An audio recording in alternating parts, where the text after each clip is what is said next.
आज हम 3 दिन के बाद आपसे क्लास लेंगे क्योंकि हम कहाँ थे? ट्रेनिंग में कुमरियाल में थे। आज हम कंबाइंड क्लास लेंगे क्योंकि आज अरफा है, छुट्टी की बच्चों ने खुद ही, तो थोड़े बच्चे आए हैं, इसलिए मैंने 7वीं 8वीं और 6वीं क्लास को कंबाइन किया है। आज हम पढ़ेंगे sentence. What is sentence? Sentence means a sentence is a group of words which gives complete sense. It always begins with a capital letter and ends with a full stop, question mark or exclamation mark. यानी sentence जो है ये एक group of words होता है। जब हम इनको किसी सीक्वेंस में लिखते हैं तो ये हमें कोई मतलब देता है, ये हमें कोई मतलब प्रोवाइड करता है, देता है। तो ये हर वक्त सेंटेंस शुरू होता है कैपिटल लेटर से और एंड हो जाता है फुल स्टॉप। फुल स्टॉप का मतलब है ऐसे हम नुक्ता डालते हैं, ऐसे हम डालते हैं नुक्ता, इसको बोलते हैं फुल स्टॉप। फिर नोट ऑफ इंट्रोगेशन, ऐसे हम लिखते हैं नोट ऑफ इंट्रोगेशन। जब ये सेंटेंस पर होता है इसको बोलते हैं नोट ऑफ इंट्रोगेशन। इसका मतलब है, इस सेंटेंस का मतलब है कि मुझे कुछ पूछा जाता है, या ऐसे एक्सक्लेमेशन मार्क, ऐसे समझो बेटा, ऐसे एलफ और इसके नीचे नुक्ता डालते हैं हम, इसको बोलते हैं नोट ऑफ एक्सक्लेमेशन। तो इसका मतलब है इससे स्ट्रॉन्ग फीलिंग्स होती है, जज्बात उभर आते हैं। तो फिर मैं आपको बताऊंगा एग्जाम्पल्स बेटा इसके हैं। मतलब मैंने यहां लिखा इज दिस ए बुक, इसका कोई मतलब है? कोई मतलब।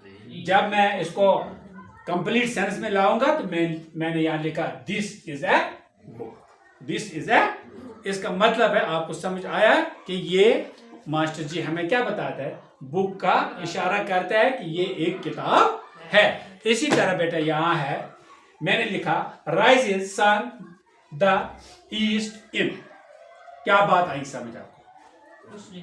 मत आया? फिर यहां मैंने लिखा the sun rises in the east. आफ्ताब, सूरज, सन कहां से राइज होता है?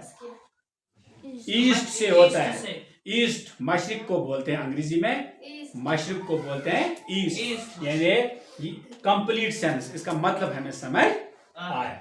इसी तरह जब हम इस क्वेश्चन मार्क की तरफ जाएंगे तो मैंने यहां बताया व्हाट इज योर नेम।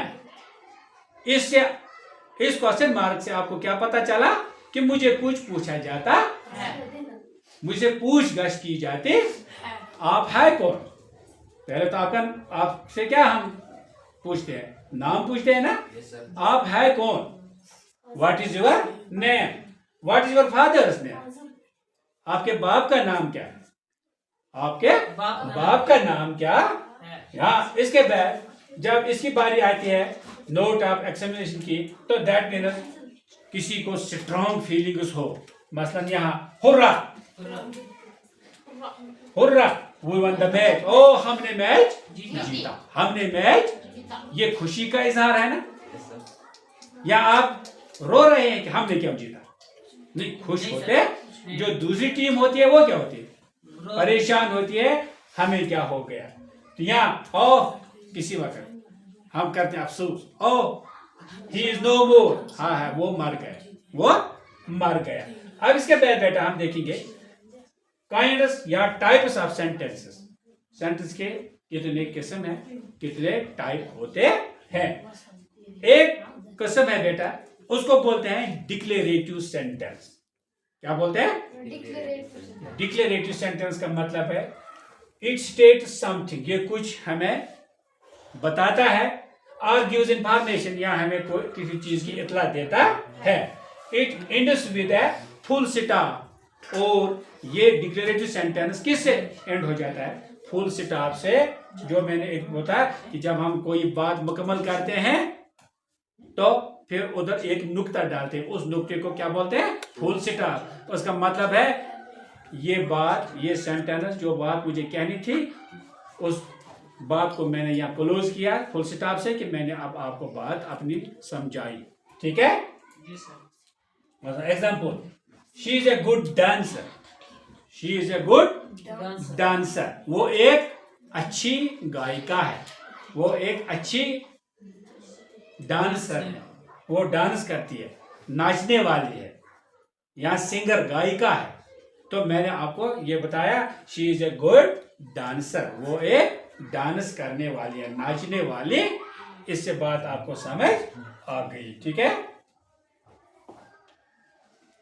तो इसके बाद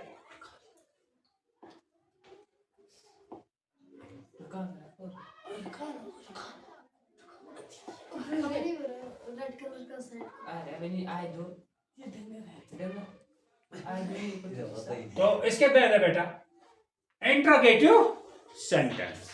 इंट्रोगेटिव सेंटेंस, इंट्रोगेटिव सेंटेंस का मतलब है जिसमें पूछताछ की जाती। मसलन इट आस्क्स, इसमें क्या है, क्वेश्चन पूछा जाता है। It is with A question mark, और इस मार्क ये निशानी है इसकी क्वेश्चन की, ये इससे ये एंड हो जाती है। मसलन एग्जाम्पल इसकी है वाई डू यू लीव, आप कहाँ रहते हो। वाई डू यू लीव, आप कहाँ रहते हो। अगर कोई आपको अंग्रेजी में बताएगा वो क्या बताएगा, why do you leave, why do you leave. What is your name, आपका नाम क्या है। फिर है बेटा इंपरेटिव सेंटेंस। क्या है, इंपरेटिव सेंटेंस, कमांड और रिक्वेस्ट, जिसमें ऑर्डर हो या गुजारिश हो, नसीहत हो। मसलन it gives A command, makes request और ऑफर्स एडवाइस। इसमें कमांड होगी, ऑर्डर होगा, आपको ये करना है, रिक्वेस्ट होगी, गुजारिश होगी, नरमी से आपको कहा जाएगा, एडवाइस या आपको नसीहत की जाती है, आपने ये गलती की, आइंदा ऐसी गलती मत किया करो। Example, shut the door, shut the door, door बंद कर लो, ये ऑर्डर है, उठो और दरवाजे को बंद कर दो। डू योर वर्क, अपनी काम कर लो, अपनी काम कर लो, या आपको क्या रिक्वेस्ट है। टेक टी, चाय पी लो, ये एडवाइस है, चाय पी लो। फिर है बेटा एक्सक्लेमेटरी सेंटेंस। क्या है, एक्सक्लेमेटरी सेंटेंस। एक्सक्लेमेटरी सेंटेंस जिसमें स्ट्रांग फीलिंग हो, जिसमें जज्बात उभर जाते हैं, किसी वक्त खुशी हो जाती है, सरप्राइज होता है, या अल्लाह बचाए किसी वक्त इंसान मुसीबत का शिकार हो जाता है। It expresses strong emotions like joy, surprise, anger, etc. Ends with a exclamatory mark. इसका exclamatory mark ये है, ऐसे आई या नीचे नुक्ता डालो। मसलन एग्जाम्पल है व्हाट ए ब्यूटीफुल रोज, कितने रोज हैं आपके सामने, कोई ज्यादा अच्छा लगता है, आप कहते आहा कैसा अच्छा फूल है, वही हो गया अंग्रेजी में व्हाट ए ब्यूटीफुल रोज। इसी तरह हुरा वी वन द मैच, हुरा खुशी हो जाती है, हमने मैच जीता, हमने मैच जीता, हमने मैच जीता। इसके बाद हम देखेंगे बेटा इंपॉर्टेंस ऑफ सेंटेंस। क्या देखेंगे, एक सेंटेंस इतनी अहमियत क्या है, सेंटेंस को हम इतना जोर क्यों देते। देखो कुछ बातें हैं इसके लिए। मसलन वो है बेटा हेल्प अस इन एक्सप्रेसिंग क्लियर थॉट्स। सेंटेंस हमें हेल्प करता है कि हमें बात पूरी समझ आती है, ओए हमें बात पूरी क्या समझ आती है।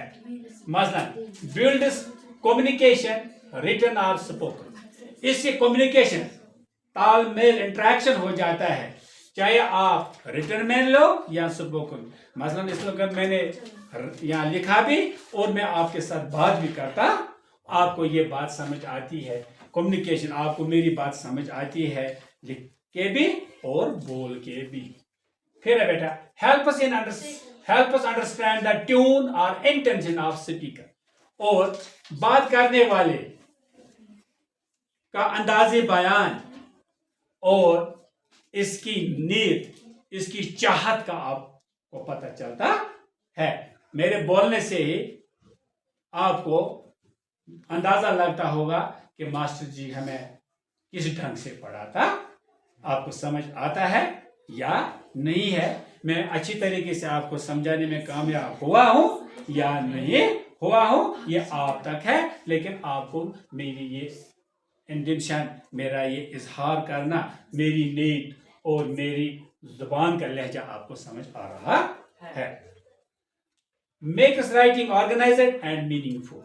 और जो हम लिखते हैं ये किसी ढंग की होती है और इसका कोई मतलब होता है। सेंटेंस इसके मतलब हमें समझाता है, मतलब देता है। Essential for learning grammar and language structure. और ये जरूरी है, बहुत जरूरी है। हम ग्रामर सीखेंगे और लैंग्वेज स्ट्रक्चर और लैंग्वेज बोलना कैसे है, जुबान कैसी हमें सीखनी है, लैंग्वेज कैसी हमें सीखनी है, उसके लिए हमें जरूरी जाना है किनकी तरफ? सेंटेंस की तरफ। किसकी तरफ? सेंटेंस। और जो ग्रामर है ना, grammar is a steering of language. समझ आती है? स्टीयरिंग का मतलब क्या है? जब हम चलते हैं ना गाड़ी, अगर गाड़ी में स्टीयरिंग नहीं होगी तो क्या हम सीधे रास्ते पर चलेंगे? मत चलेंगे। किसी जगह रोड टेढ़ा है, किसी जगह सीधा है, किसी जगह गाड़ी उधर जाएगी, इधर जाएगी। अगर स्टीयरिंग है तो हम इसको कंट्रोल करेंगे। अगर हम क्या कंट्रोल इसको करेंगे। अगर ये नहीं होगा, स्टीयरिंग नहीं होगी तो गाड़ी कंट्रोल नहीं। इसी तरह अगर ग्रामर नहीं होगा, ग्रामर हमें बताता है सेंटेंस, ये फुल स्टॉप कहाँ लगेगा, एक्सक्लेमेटरी कहाँ लगेगा, नोट ऑफ इंटरोगेशन कहाँ लगेगा और कामा कहाँ लगेगा, बाकी वो सेमी कॉलन कहाँ लग जाएगा। इस तरह हमारी लिखाई का बहुत मजा आता।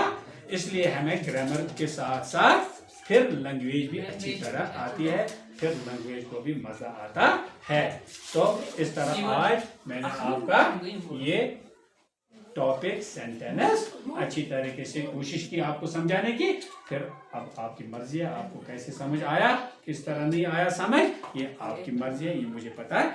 अगर समझ आया तो ठीक, अगर समझ नहीं आया तो मैं सुबह फिर भी आपको समझाऊंगा। खुदा हाफिज।